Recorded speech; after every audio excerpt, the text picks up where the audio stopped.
Oi, tudo bom? Seja muito bem-vindo ao canal do professor Clayton Ferreira. E hoje, com esse dia maravilhoso para ficar em casa aqui em Porto Alegre, ler um livro, só que não, eu quero te convidar a continuarmos a leitura do livro A Era da Empatia, do Frans de Waal. Hoje, então, nós estamos chegando à conclusão do livro. Eu resolvi pular uma parte muito grande do livro para que você leia ele. O livro é fantástico. Então, eu vou dividir essa última parte, que é a conclusão, em 2 vídeos. Então, hoje nós vamos ver a terceira parte do livro A Era da Empatia. Então, roda a vinheta e bora lá!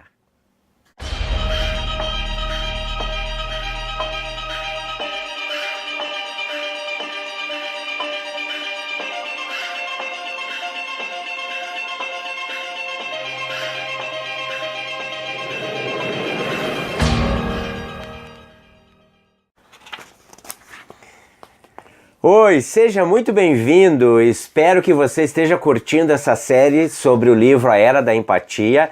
E se você gostou, te inscreve no canal, clica no sininho, dá joinha e faz tudo aquilo que todo mundo pede para fazer. Compartilhe o vídeo, comenta aí embaixo, enfim. Quero saber, na verdade, sinceramente, a tua opinião. Ver se tu tá gostando desse livro, se tu quer outros livros para eu traga pra gente conversar, pra gente discutir outros assuntos. Então, comenta aí que eu vou adorar ler e responder todos os teus comentários. Então, continuando a nossa leitura, hoje o título é O Lado Sombrio. Talvez você já tenha ouvido falar de uma organização que apela para a nossa empatia para lutar contra a falta de empatia. Que o mundo necessite de uma organização como essa, conhecida como Anistia Internacional, diz muita coisa sobre o lado sombrio da nossa espécie. A autora britânica J.K. Rowling descreve uma experiência ocorrida no período em que trabalhava no Centro de Operações da Anistia Internacional em Londres. Diz ela: "Enquanto viver, eu vou me lembrar desse dia. Eu estava andando por um corredor quando de repente ouvi, por trás de uma porta fechada, um grito de dor e de horror, como nunca tinha escutado antes. A porta se abriu e uma pesquisadora pôs a cabeça para fora e me pediu que fosse correndo buscar uma bebida quente para um jovem sentado ao lado dela. Ela acabara de contar a ele que, em represália às suas opiniões contra o regime de seu país, que ele expressava abertamente, sua mãe tinha sido presa e executada.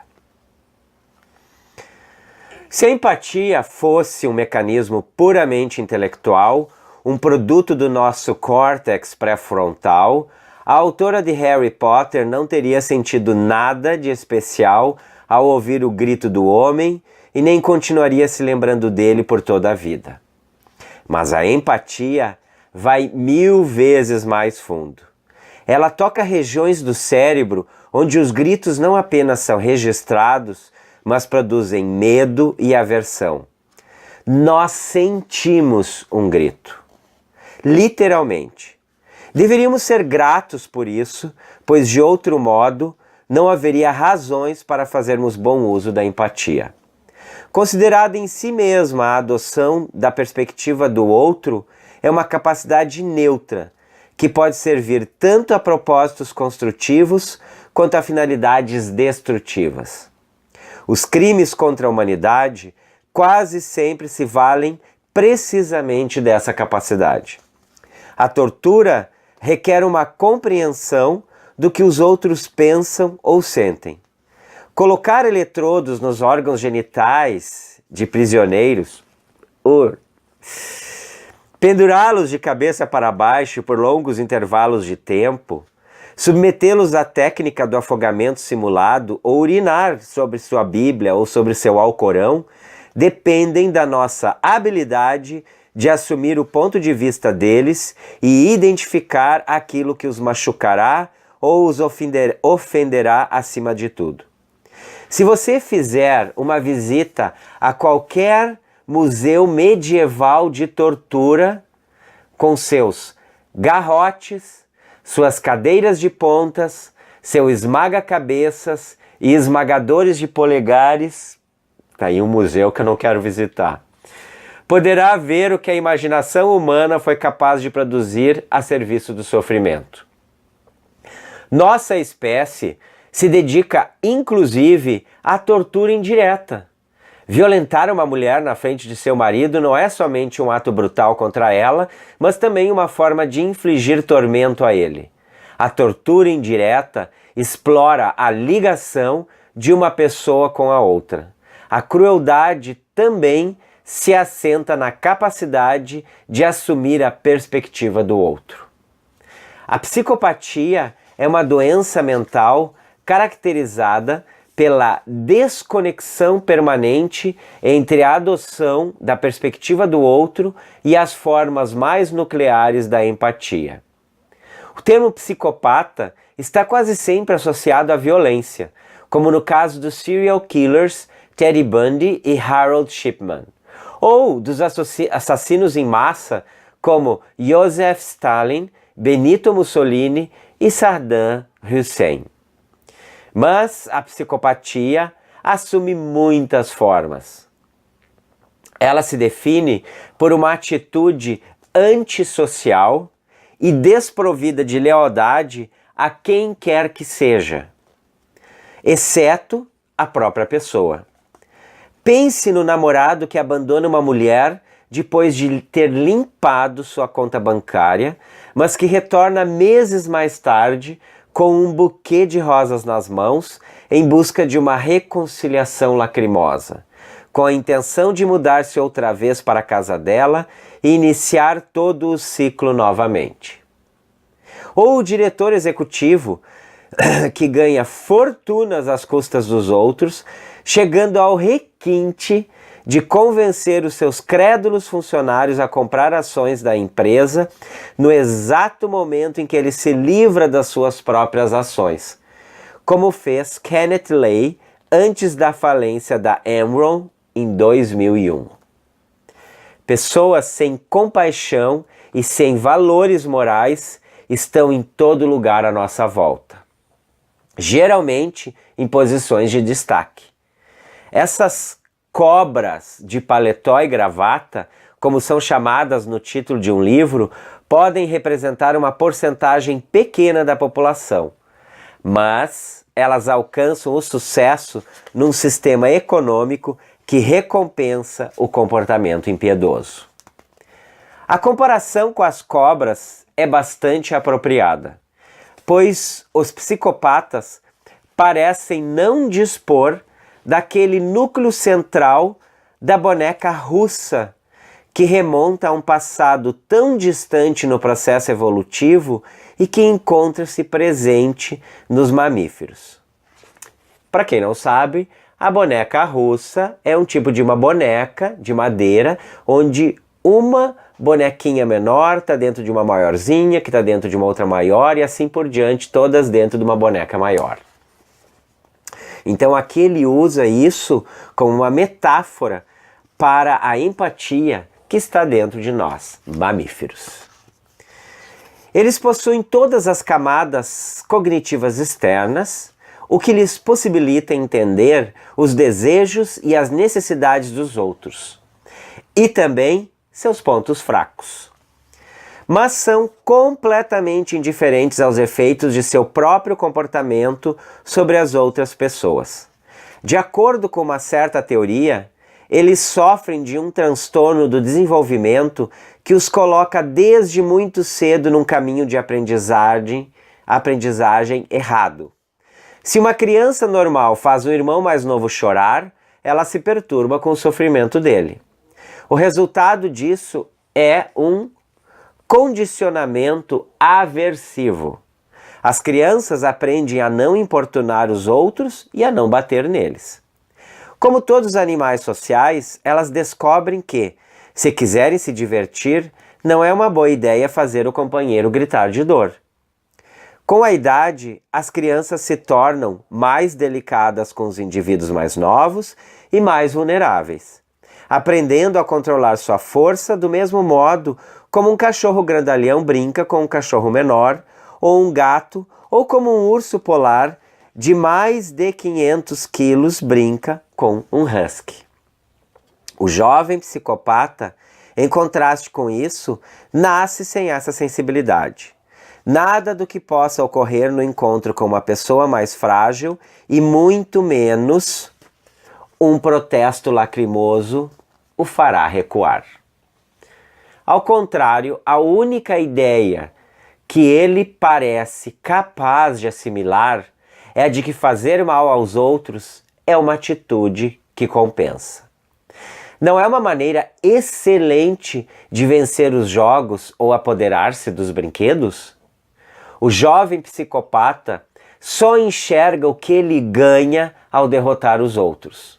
O resultado disso é uma curva de aprendizagem diferente, que culmina na manipulação e na intimidação das outras pessoas, sem nenhuma preocupação com a dor que isso possa causar.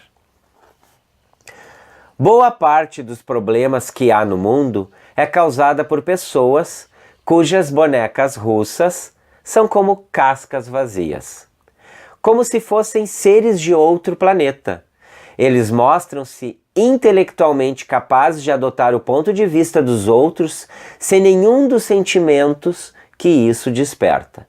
Elas conseguem fingir empatia sempre que alcançam o poder, o que ocorre com frequência, graças às suas habilidades maquiavélicas. Seu desprezo pela verdade e pela moralidade permite que elas manipulem os outros para executar seus planos diabólicos. A autoridade dessas pessoas reduz a zero a capacidade de julgamento de seus subalternos, de maneira que, às vezes, uma nação inteira, como foi o caso da Alemanha no século passado, rende-se às fantasias cruéis de um psicopata carismático. Pensando bem, é melhor que os psicopatas não sejam carismáticos, né? Para que isso não aconteça de novo.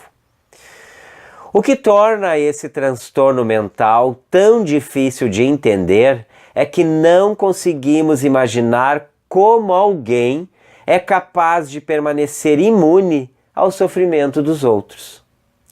Mark Rowlands, no livro The Philosopher and the Wolf, O Filósofo e o Lobo, descreve sua experiência torturante ao tratar seu animal de estimação. Brenin, o lobo, precisava ser limpo com regularidade e tratado com antibióticos em consequência de uma infecção próxima ao ânus que lhe causava uma dor dilacerante e, por extensão, era extremamente dolorosa também para seu dono. A empatia tem esse efeito. Ela faz com que seja extremamente penoso infligir dor aos outros, mesmo quando isso é feito por um bom motivo. Numa guinada filosófica, Rowlands faz uma reflexão sobre Tertuliano de Cartago, um teólogo dos primeiros tempos do cristianismo. Esse zeloso defensor da verdade descrevia o paraíso de uma maneira muito inusitada. Enquanto o inferno era um lugar de tortura, o paraíso seria uma sacada, de onde as pessoas salvas poderiam assistir ao que se passava no inferno, saboreando o espetáculo dos outros a fritar ali. Uau! Isso não tem nada de empático, não é? É preciso realmente estar próximo da psicopatia para imaginar o rancor eterno como um estado abençoado. Ah, sim! Não consigo pensar isso. Para a maioria de nós, é mais difícil ver o sofrimento dos outros do que experimentá-lo na própria pele, o que leva a Rowlands a acrescentar: naqueles dias em que Brenin estava morrendo, eu costumava pensar que o inferno era isso, ser forçado a torturar um lobo que eu amava. Isso tudo é para diferenciar as pessoas que sentem empatia daquelas que são incapazes de fazê-lo.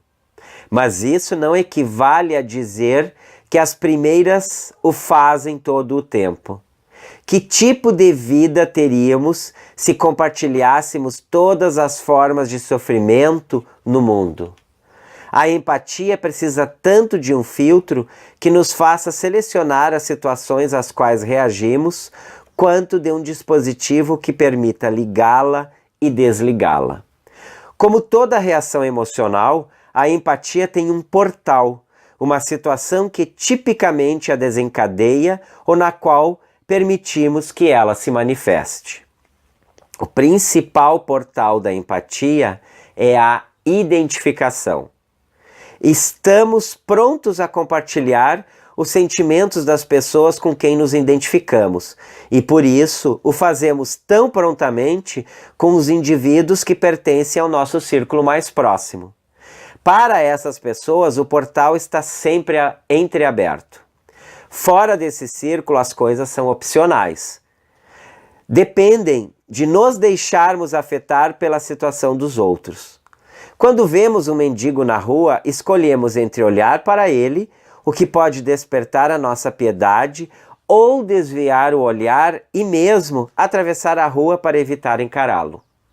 Temos ao nosso dispor toda espécie de expedientes para abrir ou fechar o portal. Quando compramos o ingresso para um filme, escolhemos nos identificar com o personagem principal e ficamos sujeitos à empatia. Extasiamo-nos quando ele se apaixona e caímos em pranto quando ele morre prematuramente, embora se trate apenas de um personagem representado por alguém que não conhecemos pessoalmente. Por outro lado, há ocasiões em que o portal é fechado deliberadamente, como por exemplo, quando suprimimos a nossa identificação com as pessoas que fazem parte de um grupo inimigo declarado.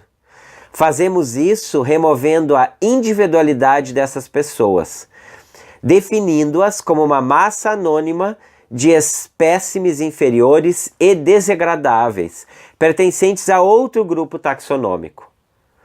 Por que razão deveríamos tolerar aquelas baratas, entre aspas, sujas, era assim que os hutus se referiam aos tutsis, ou aqueles ratos, entre aspas, infestados de doenças, os nazistas referindo-se aos judeus. Descrita como o quinto cavaleiro do Apocalipse, a desumanização tem sido um recurso historicamente empregado para justificar as atrocidades cometidas contra grupos diferentes. Chegamos então ao fim da terceira parte da nossa leitura do livro A Era da Empatia e eu espero que você tenha gostado dessa visão do Frans de Waal a respeito de como a empatia está inerente a nós seres humanos. Aguardem que o próximo vídeo eu vou trazer mais informações, vamos ler mais uma parte e concluir então essa série a respeito desse livro, A Era da Empatia. Eu espero que você tenha gostado realmente desse vídeo e clique o seu joinha se você ainda não deu, se inscreva no canal e blá blá blá blá, compartilha, comenta, que eu estou realmente aguardando o seu comentário para interagir com vocês. Então, te aguardo no próximo vídeo e um grande abraço e uma ótima semana.